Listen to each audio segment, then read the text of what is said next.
शुद्ध और कठोर इंजीनियरिंग है। तो शुरुआत कहाँ से होती है? हमारे आज के विश्लेषण के स्रोत में शुरुआत में ही ये साफ किया गया है कि खनिज पोषण महज पानी सोखने की प्रक्रिया नहीं है, ये एक अत्यंत जटिल तंत्र है। अच्छा। हाँ, जिसके जरिए पौधे मिट्टी से विशिष्ट खनिज तत्वों को खोजते हैं, उन्हें अवशोषित करते हैं और अपने पूरे शरीर में उनका वितरण करते हैं। यही उनकी वृद्धि का आधार है।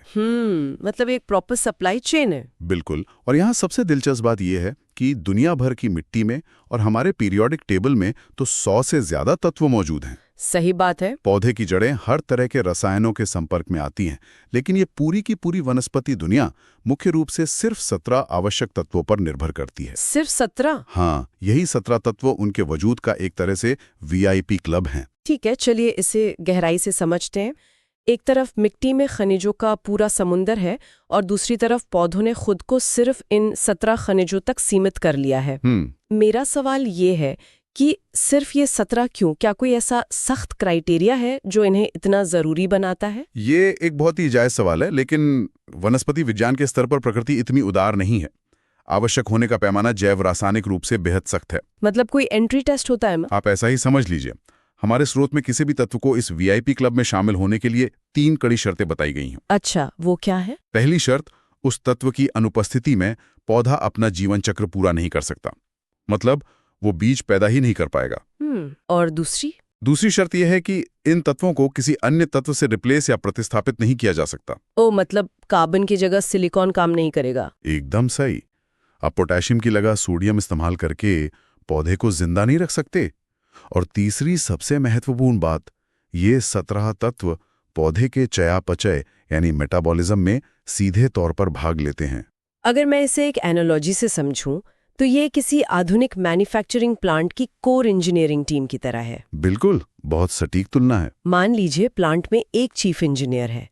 अगर वो काम पर नहीं आता है तो आप उसकी जगह सिक्योरिटी गार्ड को सिस्टम रिबूट करने के लिए नहीं बिठा सकते। हाँ, भले ही वो उसी कंपनी का कर्मचारी हो। तो इसका सीधा सा मतलब ये हुआ कि इन 17 में से एक भी तत्व की कमी एक पूरे जैविक कारखाने को हमेशा के लिए बंद कर सकती है। 100%। और इस कारखाने को चलाने के लिए जो सप्लाई चेन है, वो भी बहुत स्पष्ट रूप से बटी हुई है। वो कैसे? रिसर्च बताती है कि पौधे अपनी जरूरत का कार्बन और ऑक्सीजन सीधे हवा से ले लेते हैं, कार्बन डाइऑक्साइड के रूप में।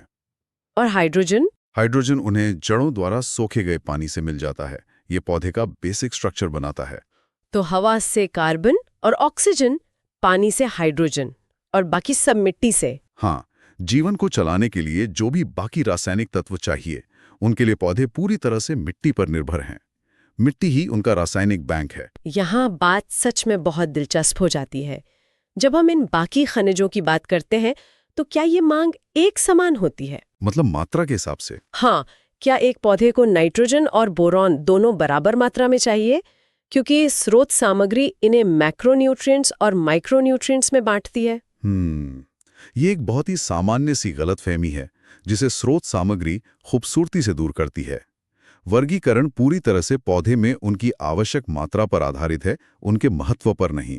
अच्छा, तो माइक्रो का मतलब कम जरूरी नहीं है? बिल्कुल नहीं। मैक्रोन्यूट्रिएंट्स वो हैं जो भारी मात्रा में चाहिए। कार्बन, हाइड्रोजन और ऑक्सीजन के अलावा मिट्टी से मिलने वाले मैक्रोन्यूट्रिएंट्स में nitrogen, phosphorus, potassium, calcium, magnesium और सल्फर शामिल हैं। तो ये एक तरह से इमारत की ईंटें और सीमेंट है। हाँ, दूसरी तरफ हमारे माइक्रोन्यूट्रिएंट्स हैं, जैसे iron, manganese, zinc, copper, boron, molybdenum, chlorine और निकल। इनकी जरूरत बहुत कम मात्रा में होती है। लेकिन यहाँ मैं आपको थोड़ा रोकना चाहूंगी। अगर किसी पौधे को मोलिब्डेनम का सिर्फ एक कण चाहिए तो उसकी कमी पौधे को मार कैसे सकती है? यहीं पर हमें सीमित करने वाले कारक के सिद्धांत को समझना होगा। वो क्या है? सोचिए कि मैक्रोन्यूट्रिएंट्स गगनचुंबी इमारत के स्टील के गर्डर हैं। उनके बिना इमारत नहीं बन सकती। ठीक है। लेकिन माइक्रोन्यूट्रिएंट्स उन गर्डर्स को कसने वाले नट और बोल्ट हैं, या तालों की चाबियां हैं। मात्रा में वे कम हो सकते हैं, लेकिन उनके बिना पूरा ढांचा गिर जाएगा। तस्वीर है। और अगर हम मैक्रोन्यूट्रिएंट्स के विशिष्ट कार्यों को देखें तो नाइट्रोजन प्रोटीन और DNA का निर्माण कर रहा है। हाँ, वो जीवन का ऑपरेटिंग सिस्टम लिख रहा है। और फास्फोरस को ATP बनाने का काम सौंपा गया है, मतलब ऊर्जा। लेकिन पोटेशियम के बारे में क्या एंजाइम सक्रियता का मतलब है कि पोटेशियम मशीनों को ऑन करने वाला स्विच है? एकदम सही। और पोटेशियम सिर्फ एंजाइमों को ही सक्रिय नहीं करता, बल्कि ये ऑस्मोटिक संतुलन भी बनाए रखता है। अच्छा, तो अगर ये इतना ही क्रिटिकल है तो एक समस्या आती है। मान लीजिए मिट्टी में पोटेशियम खत्म हो गया। पौधा हमारी तरह बोलकर तो नहीं बता सकता कि वो भूखा है। तो अगर सप्लाई टूट जाए तो पौधे का SOS सिस्टम कैसे काम करता है? पौधे बहुत ही मुखर होते हैं, बस उनका तरीका अलग है। वे कमी के लक्षणों के माध्यम से अलार्म बजाते हैं। जैसे इंसानों में आयरन की कमी से त्वचा पीली पड़ जाती है। बिल्कुल वैसे ही स्रोत में सबसे प्रमुख लक्षण क्लोरोसिस बताया गया है। इसमें पत्तियों का हरापन खत्म हो जाता है। क्लोरोफिल कम होने की वजह से। हाँ, या तो निर्माण रुक जाता है या पौधा अपने ही क्लोरोफिल को तोड़ने लगता है। तो क्या ये एक तरह का सर्वाइवल मैकेनिज्म है? मतलब पौधा पुरानी पत्तियों से खनिज निकालकर नई पत्तियों को दे रहा है? अगर हम इसे व्यापक नजरिए से देखें तो आपने बिल्कुल सही नब्ज पकड़ी है। पौधा देखता है कि मिट्टी से खनिज नहीं आ रहा है तो वो अपनी पुरानी पत्तियों से नाइट्रोजन निकालकर नई कलियों की तरफ भेजता है। इसीलिए पुरानी पत्तियां पीली पड़कर गिर जाती हैं।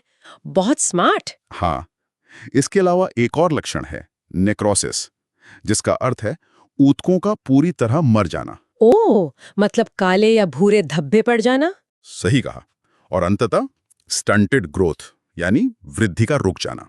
पौधा बौना रह जाता है। तो अब एक सवाल जो मुझे परेशान कर रहा है वो है डिलीवरी का। मिट्टी में खनिज है और पौधे उन्हें चाहते हैं, लेकिन ये डिलीवरी होती कैसे है?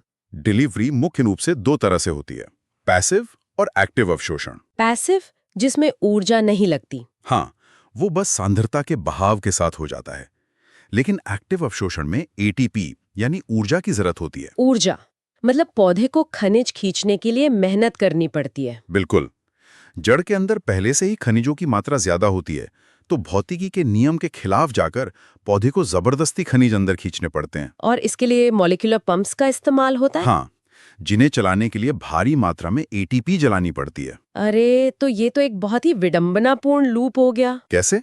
मतलब फास्फोरस ATP बनाता है और मिट्टी से फास्फोरस सोखने के लिए एक्टिव ट्रांसपोर्ट के जरिए उसी ATP की जरूरत है। बिल्कुल, ये जीव विज्ञान का एक क्लासिक कैच-22 है। ऊर्जा बनाने के लिए खनिज चाहिए और खनिज सोखने के लिए ऊर्जा। ये अविश्वसनीय है। और अगर जड़ें सिर्फ रसायनों को सोख रही हैं, तो इन सब का आखिर क्या मतलब है? क्या मिट्टी सिर्फ एक प्लेट है जिस पर खाना परोसा जाता है?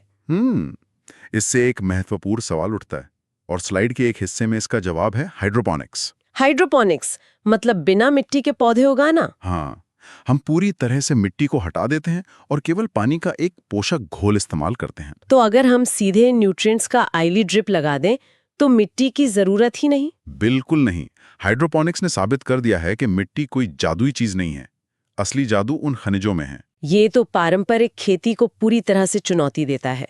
लेकिन एक मिनट, पोषक तत्वों में सबसे पेचीदा मामला तो नाइट्रोजन का है ना? हाँ, नाइट्रोजन सबसे बड़ा विरोधाभास है। हवा में 78% नाइट्रोजन है, लेकिन पौधे उसे सीधे नहीं ले सकते। ऐसा क्यों? क्योंकि हवा वाली नाइट्रोजन गैस N2 के रूप में होती है। उनके बीच एक ट्रिपल बॉन्ड होता है। मतलब उसे तोड़ना बहुत मुश्किल है। ऊष्मा प्रवैगिकी के नजरिए से ये प्रकृति के सबसे मजबूत बंधों में से एक है। पौधों के पास इसे तोड़ने का कोई औजार नहीं है। तो ये हवा की नाइट्रोजन उनके लिए बेकार है। ये तो वैसा ही है जैसे आपके पास विदेशी मुद्रा में करोड़ों रुपए हों, लेकिन आप बाजार में उससे कुछ खरीद नहीं सकते। बहुत ही सटीक एनालॉजी है।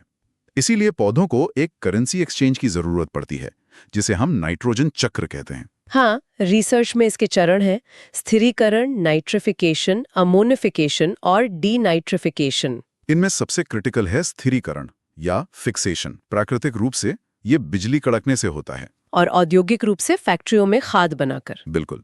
लेकिन सबसे दिलचस्प है जैविक स्थिरीकरण, जहां बैक्टीरिया इस काम को करते हैं। हाँ, सहजीवी संबंध, जहां पौधा और बैक्टीरिया दोनों को लाभ होता है। बिल्कुल। बैक्टीरिया उस ट्रिपल बॉन्ड को तोड़कर नाइट्रोजन फिक्स करते हैं और बदले में पौधा उन्हें रहने की जगह और खाना देता है। मतलब तुम मुझे लोकल करेंसी दो, मैं तुम्हें घर और खाना दूंगी। बहुत बढ़िया डील है। एकदम सही। और अगर हम आज के इस चर्चा के निष्कर्ष पर आएं, तो स्पष्ट है कि खनिज पोषण पौधों की वृद्धि, उत्पादन और गुणवत्ता तय करता है। ये अत्यंत आवश्यक है। इसके बिना पौधों का विकास पूरी तरह से असंभव है। श्रोताओं के लिए मैं यहाँ एक विचार छोड़ना चाहूंगी। हमने देखा कि पौधे 17 तत्वों पर निर्भर हैं और हाइड्रोपोनिक्स के जरिए हम मिट्टी को भी हटा सकते हैं। तो भविष्य की खेती कैसी होगी? क्या आने वाले समय में हम अंतरिक्ष में मंगल ग्रह पर या ऊंची इमारतों के अंदर बिना मिट्टी के दुनिया का पेट भरेंगे? ये विज्ञान के हिसाब से बिल्कुल संभव है। अगली बार जब आप सभी कोई फल या सब्जी खाएं तो याद रखें, आप दरअसल बहुत ही खूबसूरती से पैक किए गए उन 17 खनिजों का ही स्वाद ले रहे हैं। बिल्कुल सही बात है। आज के हमारे इस डीप डाइव में बस इतना ही। उम्मीद है ये खामोश कारखाने की सैर हम सभी के लिए बहुत ज्ञानवर्धक रही होगी। जिज्ञासु बने रहिए और प्रकृति को गहराई से समझते रहिए।